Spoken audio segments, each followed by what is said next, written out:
অন্তর্বর্তীকালীন সরকারের প্রধান উপদেষ্টা ডক্টর মোহাম্মদ ইউনূসের সঙ্গে বৈঠকের আশ্বাসে কাকরাইল মসজিদের সামনে অবস্থান কর্মসূচি স্থগিত করেছেন তাবলিগ জামায়াতের মাওলানা সাদপন্থীরা।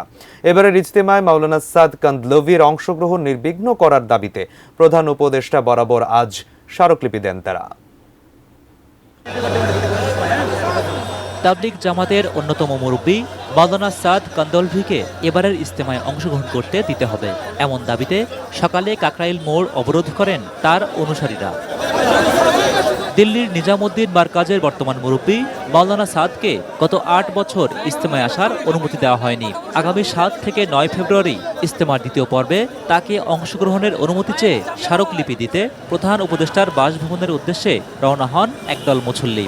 অবশ্য পুলিশি বাধায় তারা কাকরাইল মোড়েই অবস্থান নেন।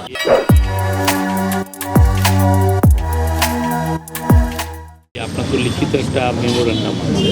প্রধান উপদেষ্টার প্রেস সচিব শফিকুল আলম সেখানে গিয়ে বিক্ষোভকারীদের সঙ্গে কথা বলেন। ওনাদের কাছ থেকে আমরা স্মারকলিপি চেয়েছি, স্মারকলিপি মাননীয় প্রধান উপদেষ্টার কাছে আমরা দিব। আমরা আশা করছি যে ওনারা যে সমাবেশ করছেন সেটা সমাবেশটা খুব দ্রুতই শেষ হবে। মাওলানা সাদের সমর্থকরা দাবি করেন তাকে ইজতেমায় অংশগ্রহণের অনুমতি না দেওয়ায় তাবলিগ জামাতের সুনাম ক্ষুণ্ণ হচ্ছে। বিগত সরকারের সময় আমরা নির্যাতিত হয়েছি, আমরা হত্যা হয়েছি।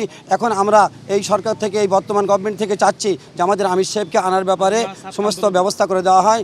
বিশ্ব ইজতেমা এত গুরুত্বপূর্ণ একটা আমল, মুসলমানদের সম্মানের বিষয়, বাংলাদেশের সম্মানের বিষয়, কেন আমাদের আমির আসবেন না?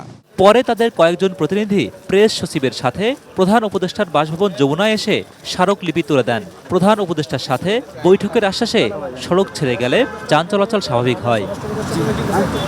Zahid Hossain, ATN news, Dhaka.